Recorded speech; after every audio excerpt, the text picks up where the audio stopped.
জামাতের সাথে নামাজ পড়ে। জামাতের সাথে নামাজ এমন একটা ইবাদত, আজীব বিষয়।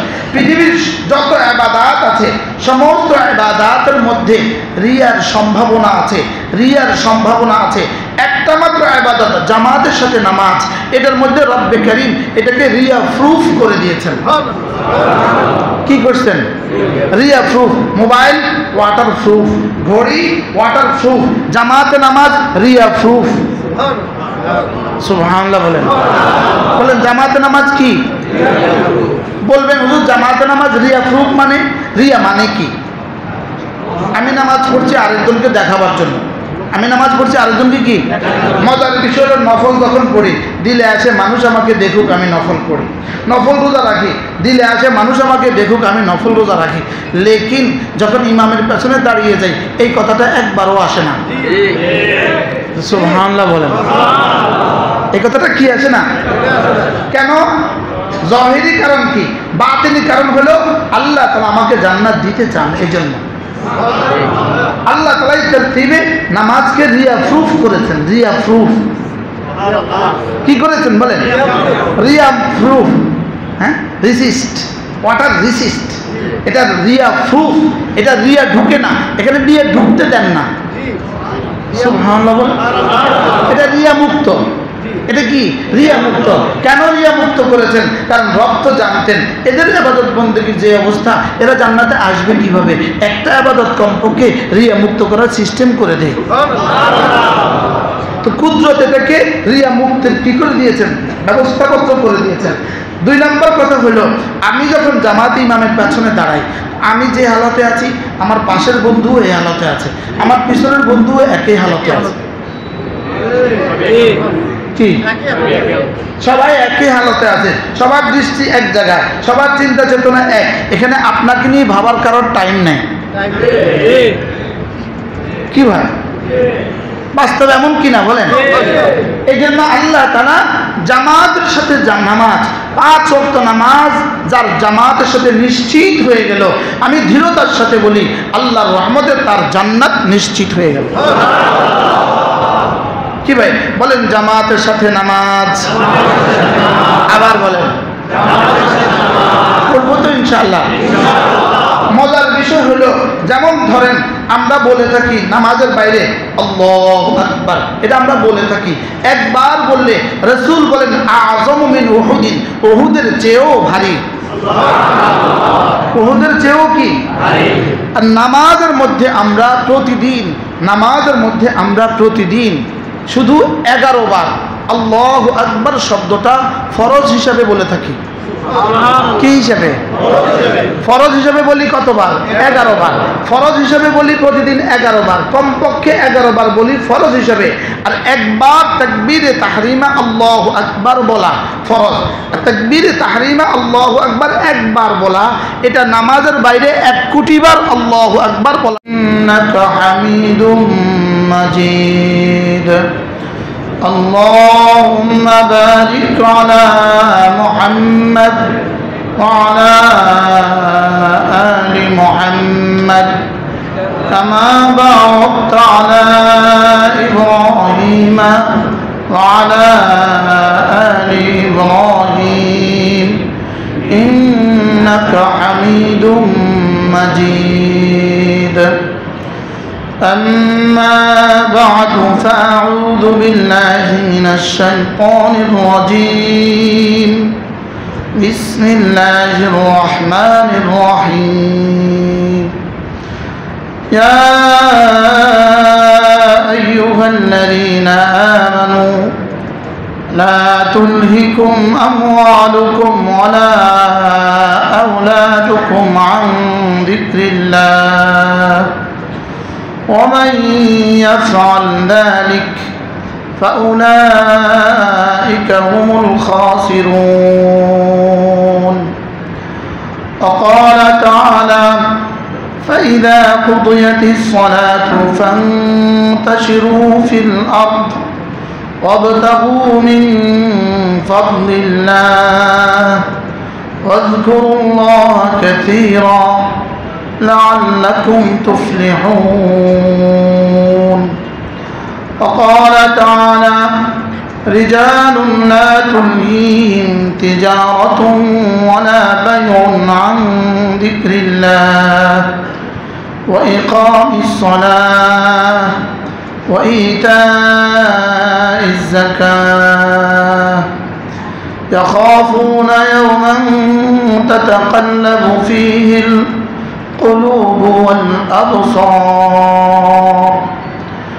وقال تعالى إنما المؤمنون الذين إذا ذكر الله وجلت قلوبهم وإذا تليت عليهم آياته زادتهم إيمانا وعلى ربهم يتوكلون الذين يقيمون الصلاة ومما رزقناهم ينفقون أولئك هم المؤمنون حقا لهم درجات عند ربهم ومغفرة ورزق كريم. صدق الله مولانا العظيم. আজকে 8 মে 2024 চাঁদপুর বাইতুল আমিন রেলওয়ে জামে মসজিদ কর্তৃক আয়োজিত আজকের এই পবিত্র ইসলামী মজলিসের শ্রদ্ধেয় সভাপতি, উপস্থিত হযরতে উলামায়ে ইকরাম, শ্রদ্ধেয় মুরব্বিয়ানে আযম, আমার যুবক ভাইয়েরা, আল্লাহ তাআলার ফজল, আল্লাহ তাআলার করম, আল্লাহ তাআলার মেহেরবানি, যিনি আমাদেরকে আল্লাহ তাআলার ঘরে একত্রিত হয়ে কিছু কথা বলার শোনার তৌফিক দান করেছেন, এই জন্য বলি আলহামদুলিল্লাহ। আসর থেকে মাগরিব, মাগরিব থেকে আয়েশা, এশার পর থেকেও লম্বা সময় ধরে আপনারা কথা শুনেছেন। যারা বলেছেন, যারা শুনেছেন, আল্লাহ তাআলা আমাদের সকলকে কবুল ফরমান। অল্প সময় আমি আপনাদের সামনে আমার পঠিত আয়াতে কারিমাগুলোর আলোকে 2-4টা কথা আলোচ করব ইনশাআল্লাহ। দুনিয়াতে যেমন আমরা দুটো জিনিসের সমন্বয়, একটা হলো আমাদের রূহ, আরেকটা হলো আমাদের শরীর। রূহ হলো ইঞ্জিন, শরীর হলো বাহন। শরীর হলো গাড়ি। গাড়ি ছাড়া ইঞ্জিনের কোনো দাম নাই, ইঞ্জিন ছাড়া গাড়ির দাম নাই। ইঞ্জিন আছে, বডি নাই, এই ইঞ্জিন বাড়িতে যাবে না। বডি আছে, ইঞ্জিন নেই, এই ইঞ্জিন ঢাকা যাবে না। তাইলে বোঝা গেছে ইঞ্জিনও লাগে, বডিও লাগে, দুটোর সমন্বয়ে গাড়ি। ঠিক তেমনিভাবে আল্লাহ তাআলা আমাদেরকে রূহ দিয়েছেন আর বডি দিয়েছেন। বডি নাই তো রূহের 2 আনার দাম নাই, আর রূহ নাই তো বডির 2 আনার দাম নাই। কি রূহ ছাড়া বডির কোনো কাজ নাই, আর বডি ছাড়া রূহের কোনো কাজ নাই। রূহ ছিল, আমরা দুনিয়াতে আসার আগেও আমাদের রূহ ছিল, লেকিন ওই রূহ একবারও তসবিহ পড়তে পারে নাই, ওই রূহ একটা সেজদাও দিতে পারে নাই। তাহলে বোঝা গেছে। আবার বডি যখন অচল ছিলাম, বাচ্চা ছিলাম, অবুঝ ছিলাম, তখনও আমার সেজদা গ্রহণযোগ্য হয় নাই। তাইলে বোঝা গেছে আমার শরীর আর রূহ, এই দুয়ের সমন্বয়ে আমার জীবন। দুয়ের সমন্বয়ে আমার কি বলেন?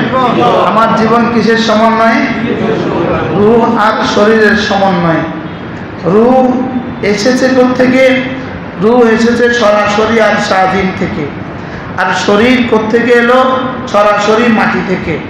শরীর এসেছে মাটি থেকে, আর রূহ এসেছে আর স্বাধীন থেকে। তাহলে শরীরের খাবার এজন্য মাটি থেকে উৎপাদিত, শরীরের খাবার মাটি থেকে উৎপাদিত, আর রূহের খাবার আর স্বাধীন থেকে অবতারিত। কি হয়? শরীরের খাবার কি মাটি থেকে? সারা পৃথিবীর যত হোটেল আছে, যত দামি কিছু আছে, পুরো মানব জাতির খাবার 4 ভাগে বিভক্ত। প্রথমত 2 ভাগ, মাতউমাত, মাশরুবাত, পানীয়, খাদ্য। আর খাদ্যের উৎস হলো দুইটা। খাদ্যের উৎস হলো দুইটা, একটা হলো হায়ওয়ানাত প্রাণী, আর হলো নাবাতাত উদ্ভিদ, গাছ। গাছ থেকে অথবা প্রাণী থেকে, বলেন প্রাণী, হায়ওয়ান জানোয়ার থেকে, অ্যানিমেল থেকে। তাহলে প্রাণী থেকে উৎপাদিত অথবা কি গাছ থেকে উৎপাদিত। বলুন তো এর বাইরে কি কোনো খাবার আছে? এর বাইরে কোনো কি নাই, খাবার নাই। যদি মাতউমাত হয়, গোশত হয়, প্রাণী থেকে সংগ্রহিত। আর যদি অন্য খাবার হয়, গাছ থেকে সংগ্রহিত। যদি পানি হয়, আসমান থেকে নাজিলকৃত অথবা গাভী থেকে আর ছাগল থেকে প্রাপ্ত। দুধ অথবা পানি, দুধ অথবা কি পানি। তো পানি গাভী থেকে পাই, আর পানি আসমান থেকে পাই, আর গাভী দুধ গাভী থেকে পাই, দুধ প্রাণী থেকে পাই। তাহলে আমার জীবনের বউরের জন্য খাবার হলো 4 প্রকার। বউরের খাবার কত প্রকার বলেন? কিন্তু এই রব্বে কারীম 4 প্রকার একসাথে দেন নাই। মায়ের পেটে দিয়েছেন শুধুই খাবার রক্ত, মায়ের পেটে দিয়েছেন শুধুই খাবার কি রক্ত। মায়ের পেট থেকে আসার পরে খাবার দিয়েছেন শুধুই দুধ, শুধুই কি দুধ। এরপরে 2 বছর পর থেকে ধীরে ধীরে খাবার শুরু হয়েছে 4 প্রকারের। কত প্রকারের? 4 প্রকারের। কবর এর আগে, মায়ের পেটে আসার আগে আমাদের খাবার ছিল না। কবরে আমাদের খাবার হবে না, হাসরে আমাদের খাবার হবে না, হাসরে কবরেও খাবার হবে না, হাসরেও খাবার হবে না। যেমন মায়ের পেটে আসার আগে কি ছিল না? খাবার ছিল না। মায়ের পেটে আসার আগে কি খেয়েছিলেন? খাবার ছিল না। মায়ের পেটে আসার আগে খাবার ছিল না। মায়ের পেটে আসার আগে খাবার ছিল না। মায়ের পেটে খেয়েছি রক্ত, আর মায়ের পরে পান করেছি কি দুধ। আজীব বিষয় হলো মায়ের রক্ত আমাকে খাবার হিসেবে ব্যবস্থা করেছেন, এরপরে মায়ের দুধ আমার জন্য খাবার হিসেবে ব্যবস্থা করেছেন, এরপরে 2 বছর পরে আমার জন্য 4 প্রকারের খাবার রেখেছেন। এই 4 প্রকারের খাবার যতদিন ইচ্ছা আল্লাহ করবেন ততদিন খাওয়াবেন, যতদিন ইচ্ছা আল্লাহ করবেন ততদিন কি করবেন? খাওয়াবেন। কবরে আর খাবারের কোনো ব্যবস্থা হবে না। তাহলে দুনিয়াতে আমাদের খাবারের উৎস হয় প্রাণী অথবা গাছ, গাছগাছালি, প্রাণী অথবা কি গাছ। এবার কবরে খাবার হবে না, হাসরে খাবার হবে না, আর জাহান্নামে আর কোনো খাবার হবে না। বলেন জাহান্নামে আর কোনো খাবার কি হবে না। এবার প্রশ্ন, জান্নাতের খাবার হবে, বাকি উৎস কি? উৎস কি? জান্নাতের খাবার হবে, তবে উৎস কি? জান্নাতের খাবারের উৎস বান্দার এরাদা। সুবহানাল্লাহ। বান্দার কি ইচ্ছা। জান্নাতের খাবারের উৎস কি? গাছ নাই, গাছ নাই, ফল নাই, গরু নাই, ছাগল নাই, মুরগি নাই, ডিম নাই, শুধু উৎস।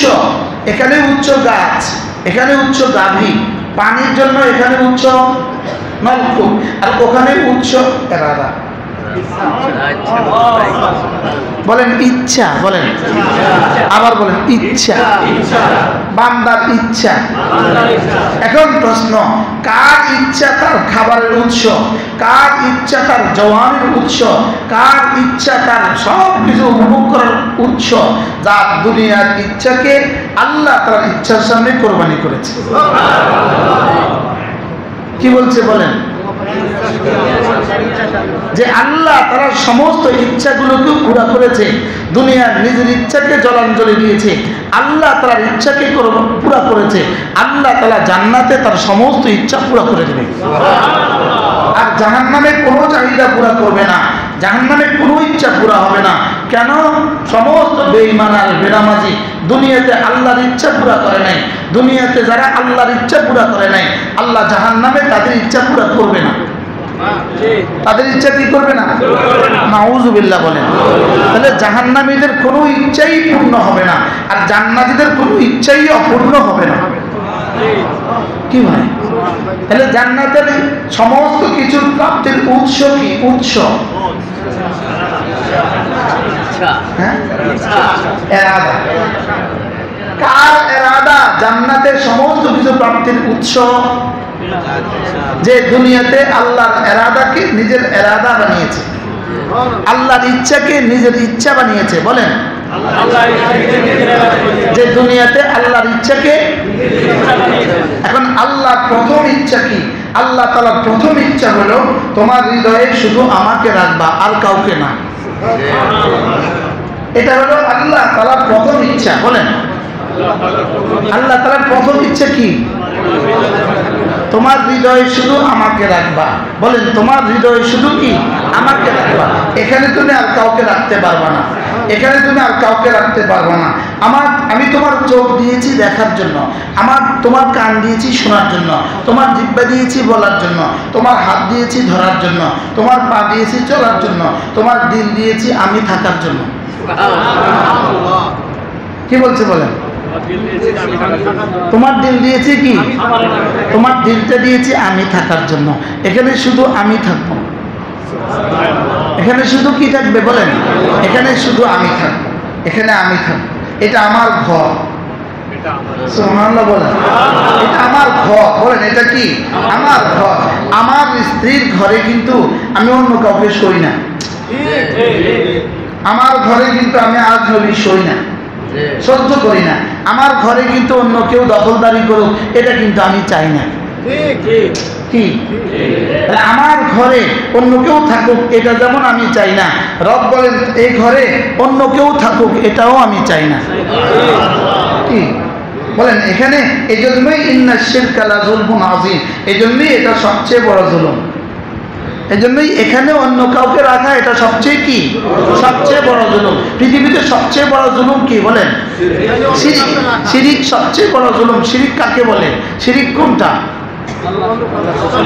রাসূল করিম সাল্লাল্লাহু তাআলা আলাইহি ওয়াসাল্লাম শিরিকের উদাহরণ দিয়েছেন এভাবে। শিরিকের উদাহরণ হলো যেমন ধরো রাজুলুন ইশতারা গুলামান বিখালিসি মালিহি। রাসূল বলেন একজন মানুষ একটা গোলাম কিনলো, নির্ভেজাল টাকা দিয়ে একটা গোলাম কিনলো। গোলাম কেনার পরে সে বলল এটা আমার দোকান, এই দোকানে তুমি প্রতিদিন কাজ করবা, সকাল 9টা থেকে 5টা কাজ করবা, এই হলো আমার মূলধন, এখান থেকে মাল কিনবা, যা লাভ হবে প্রতিদিন লাভটা আমাকে পৌঁছিয়ে দিবা, আর মালটা রেখে দিবা, এটা দিয়ে আগামীকাল আবার মাল কিনবা। এই গোলাম প্রতিদিন বেচা কিনা করে, লাভ যেটা হয় আরেকজনকে দিয়ে দেয়। বুঝেন না? লাভ যেটা হয় কি সে কাকে দেয়? আরেকজনকে দেয়। রাসূল বলেন শিরিকের উদাহরণ হলো এটা। শিরিক মানে হলো বানালাম আমি তোমাকে, রব বলেন বানালাম আমি তোমাকে, সেজদা দিলে তুমি আরেকজনকে। বানালাম আমি তোমাকে, তোমার হৃদয়ে তুমি জায়গা দিলে আরেকজনকে। এজন্য পৃথিবীতে সমস্ত হারাম প্রেম শিরিকের অংশ। বলেন হারাম প্রেম শিরিকের অংশ। বলেন কি বলছি বলেন? হারাম প্রেম শিরিকের কি অংশ? যারা হারাম প্রেম করে তাদের হারাম প্রেমিকাকে, হারাম প্রিয়সীকে, হারাম প্রিয়তমকে এখানে জায়গা দেয়। এখানে কি দেয় বলেন? এখানে স্থান দেয়। এই জন্য হারাম প্রেম হইল শিরিকের অংশ। বলেন হারাম প্রেম শিরিকের কি অংশ? একটা হলো আল্লাহকে ভালোবাসা, 2 নাম্বার আল্লাহর জন্য ভালোবাসা, 3 নাম্বার আল্লাহর সাথে ভালোবাসা। 3টা আল্লাহকে ভালোবাসা, আল্লাহর জন্য ভালোবাসা, আল্লাহর সাথে ভালোবাসা। 1 নাম্বার হলো আল্লাহকে ভালোবাসা। বলেন 2 নাম্বার কি? আল্লাহর জন্য ভালোবাসা। মুআজ্জাল্লাহ 3 নাম্বার কি? আল্লাহর সাথে ভালোবাসা। আল্লাহকে ভালোবাসা এটা হলো ফরজ, এটা হলো কি ফরজ। আল্লাহর জন্য ভালোবাসা এটা হলো ওয়াজিব। আল্লাহর সাথে ভালোবাসা এটা হলো শিরিক। এটা কি শিরিক? বলেন। আচ্ছা একটা স্ত্রী তার স্বামীকে ভালোবাসা এটা ফরজ না সুন্নত? ফরজ। ফরজ। আর স্বামীর আব্বা আম্মাকে ভালোবাসা এটা ওয়াজিব। এটা স্বামীর জন্য, এটা আমরা ঠিক করছি, আমরা ঠিক করছি। এটা ওটার থেকে গুরুত্ব একটু কম, বুঝেন না? আগেটা থেকে একটু কি একটু কম। তাহলে স্বামীকে ভালোবাসা ফরজ, স্বামীর জন্য স্বামীর আব্বা আম্মাকে ভালোবাসা ওয়াজিব। আচ্ছা স্বামীর জন্য, কিন্তু স্বামীর জন্য তো স্ত্রীকে যদি বলো ওনাদেরকে তুমি ভালোবাসো কেন, বলবো আমার স্বামীর জন্য। বুঝেন না? স্বামীর কি জন্য। এবার যেমন ধরেন স্বামীর একটা 3 বছরের বোন আছে, এই স্ত্রীটা এই নতুন বউটা ওই বোনটাকে অনেক সুন্দর করে যত্ন করে, খাওয়ায়, গোসল দেওয়া। আরেকজন জিজ্ঞেস করে ওকে তুমি ভালোবাসছো কেন, বলে স্বামীর জন্য। আচ্ছা স্বামীর জন্য ভালোবাসে, এই কথাটা স্বামী শুনলে স্বামী খুশি হয় না নারাজ হয়? হ্যাঁ আচ্ছা, এবার পাশের বাড়ির একটা চাচাতো ভাই আছে, তাকেও চুপে চুপে ভালোবাসে,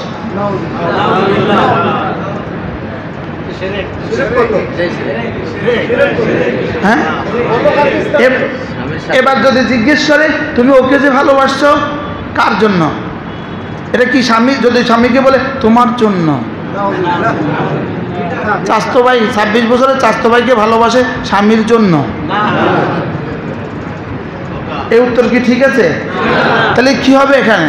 তুমি এখানে স্বামীর সাথে ভালোবাসছো, স্বামীর সাথে, তাহলে স্বামীর সাথে ভালোবাসা এটা স্বামী থেকে বিচ্ছিন্ন করে দেয়, স্বামীর জন্য ভালোবাসা স্বামীর ভালোবাসাকে বাড়িয়ে দেয়, আল্লাহর জন্য ভালোবাসা আল্লাহর ভালোবাসাকে বাড়িয়ে দেয়, আর আল্লাহর সাথে ভালোবাসা আল্লাহ থেকে বিচ্ছিন্ন করে দেয়।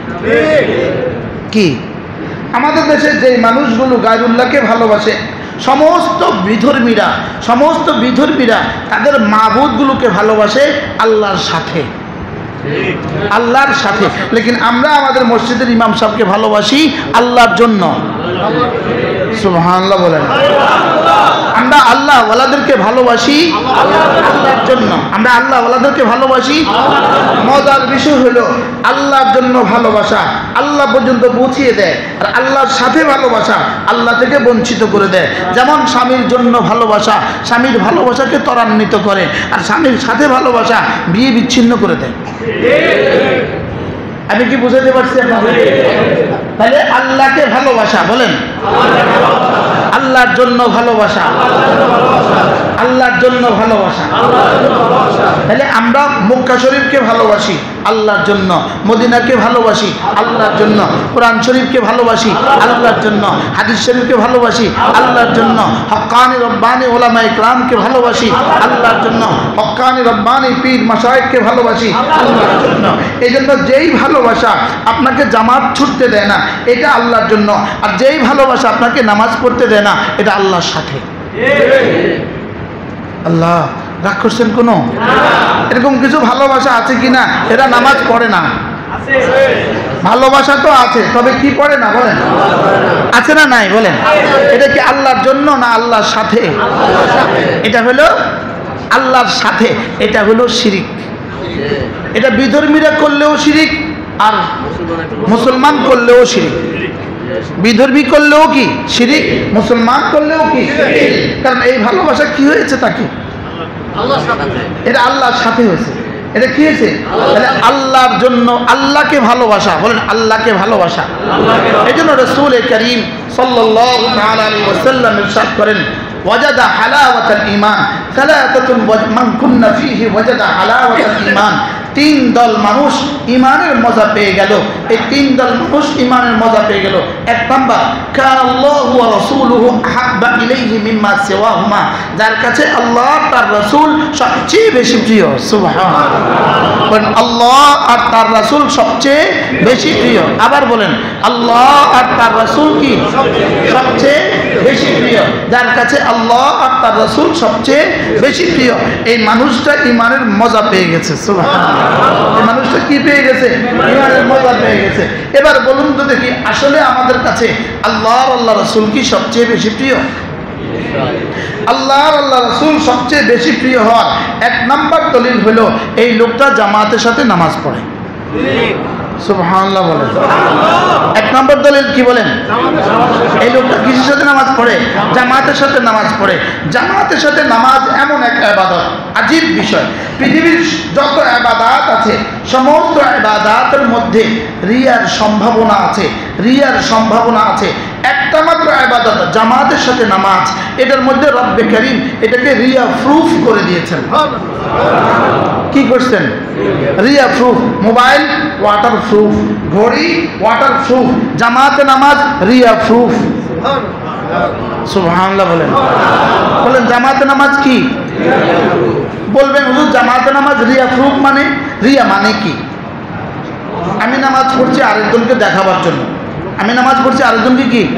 মজার বিষয় হলো নফল যখন পড়ি দিলে আসে মানুষ আমাকে দেখুক আমি নফল পড়ি, নফল রোজা রাখি দিলে আসে মানুষ আমাকে দেখুক আমি নফল রোজা রাখি।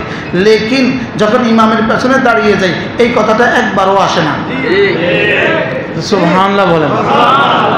এই কথাটা কি আসে না? কেন? জহিরি কারণ কি, বাতিনি কারণ হলো আল্লাহ তাআলা আমাকে জান্নাত দিতে চান। এই জন্য আল্লাহ তাআলা এই তরতিবে নামাজকে রিয়া প্রুফ করেছেন। রিয়া প্রুফ কি করেছেন বলেন? রিয়া প্রুফ, হ্যাঁ, রিসিস্ট, ওয়াটার রিসিস্ট, এটা রিয়া প্রুফ। এটা রিয়া ঢুকে না, এখানে রিয়া ঢুকতে দেন না। সুবহানাল্লাহ বলেন। এটা রিয়া মুক্ত। এটা কি রিয়া মুক্ত? কেন রিয়া মুক্ত করেছেন? কারণ রব তো জানতেন এদের ইবাদত বন্দেগীর যে অবস্থা, এরা জান্নাতে আসবে কিভাবে। একটা ইবাদত কমপক্ষে রিয়া মুক্ত করার সিস্টেম করে দেয়। তো কুদরত এটাকে রিয়া মুক্তের কি করে দিয়েছেন, ব্যবস্থাপত্র করে দিয়েছেন। 2 নম্বর কথা হলো, আমি যখন জামাতে ইমামের পেছনে দাঁড়াই, আমি যে হালতে আছি আমার পাশের বন্ধুও এই হালতে আছে, আমার পিছনের বন্ধুও একই হালতে আছে। কি সবাই একই হালতে আছে, সবার দৃষ্টি এক জায়গায়, সবার চিন্তা চেতনা এক। এখানে আপনাকে নিয়ে ভাবার কারোর টাইম নেই। কি ভাই, বাস্তব এমন কিনা বলেন? এই জন্য আল্লাহ তাআলা জামাতের সাথে নামাজ, 5 ওয়াক্ত নামাজ যার জামাতের সাথে নিশ্চিত হয়ে গেল, আমি দৃঢ়তার সাথে বলি আল্লাহর রহমতে তার জান্নাত নিশ্চিত হয়ে গেল। কি ভাই বলেন? জামাতের সাথে নামাজ, আবার বলেন করবো তো ইনশাআল্লাহ। মজার বিষয় হলো, যেমন ধরেন আমরা বলে থাকি নামাজের বাইরে আল্লাহু আকবার, এটা আমরা বলে থাকি। একবার বললে রাসূল বলেন আযমু মিন উহুদিন, উহুদের চেয়েও ভারী। উহুদের চেয়েও কি ভারী। আর নামাজের মধ্যে আমরা প্রতিদিন শুধু 11 বার আল্লাহু আকবার শব্দটা ফরজ হিসাবে বলে থাকি। কি হিসাবে? ফরজ হিসাবে বলি কতবার? 11 বার। ফরজ হিসাবে বলি প্রতিদিন 11 বার, কমপক্ষে 11 বার বলি ফরজ হিসাবে। আর একবার তাকবীরে তাহরিমা আল্লাহু আকবার বলা ফরজ, আর তাকবীরে তাহরিমা আল্লাহু আকবার একবার বলা, এটা নামাজের বাইরে 1 কোটি বার আল্লাহু আকবার বলার চেয়েও বেশি দামি।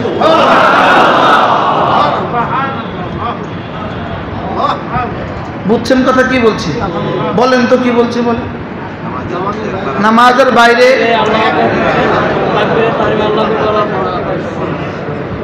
বাইরে আল্লাহু আকবার, উহুদ পাহাড়।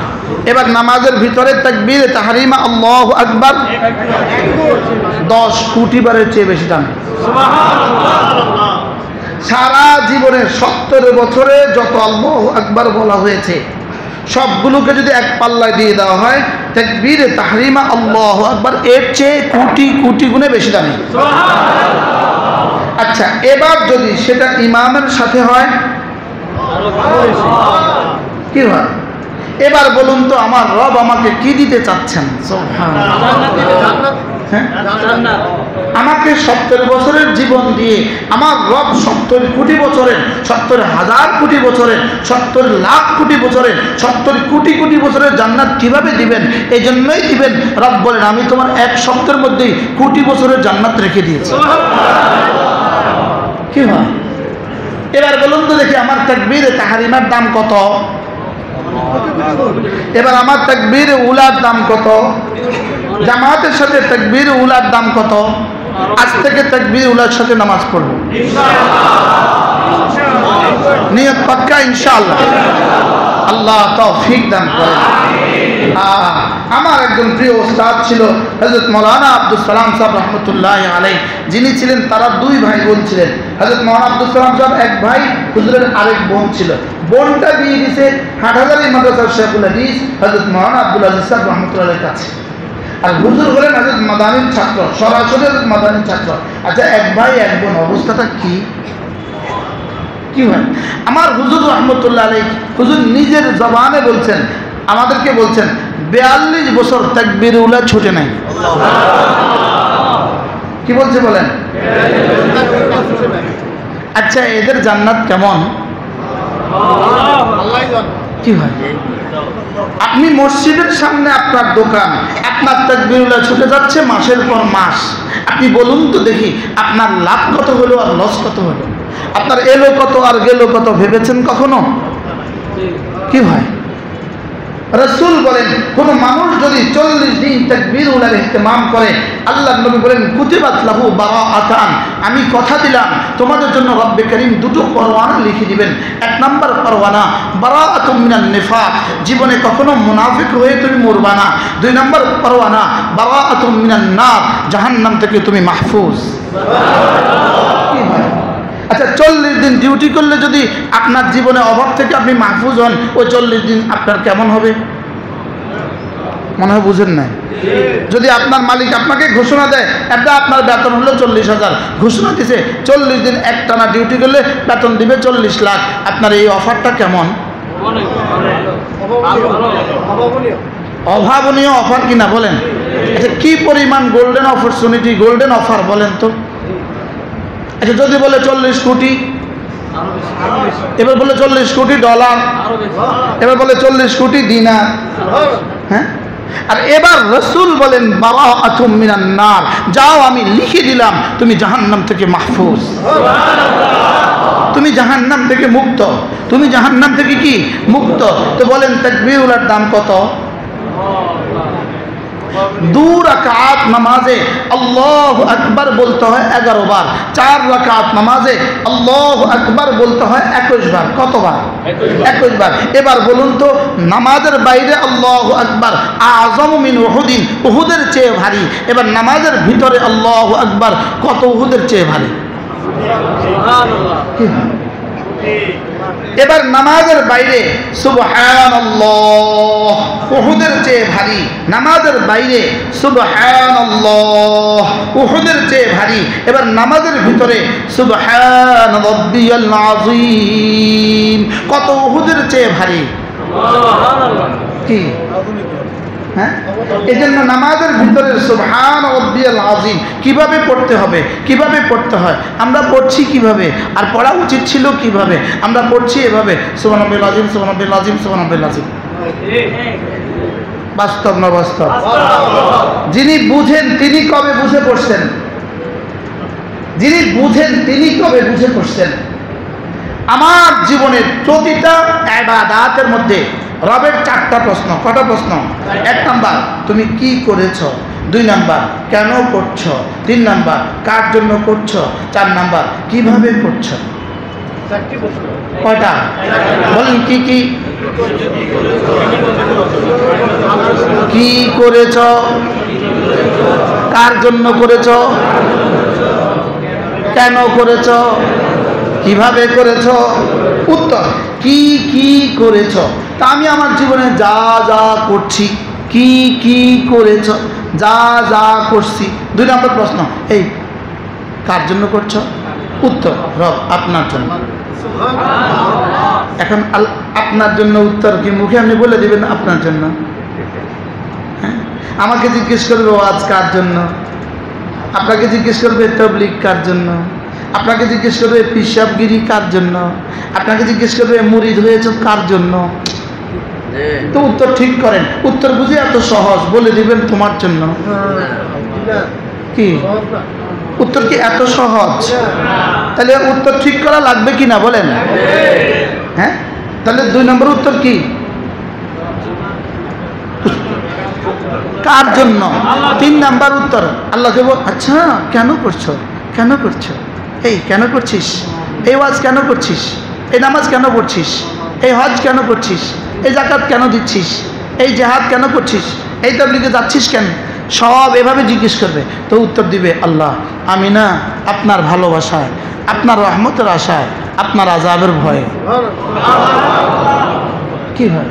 এখন উত্তর আপনাদের কাছে কত পয়েন্ট আছে, এর কত পয়েন্ট আছে, এই উত্তরের কত পয়েন্ট, কার কাছে কত পয়েন্ট আছে।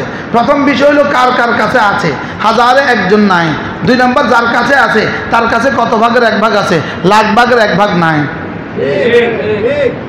বাস্তব না বাস্তব? যদি এমনটি হয় উত্তর, তাহলে এবার ওই আয়াতে কারিমা শুনেন।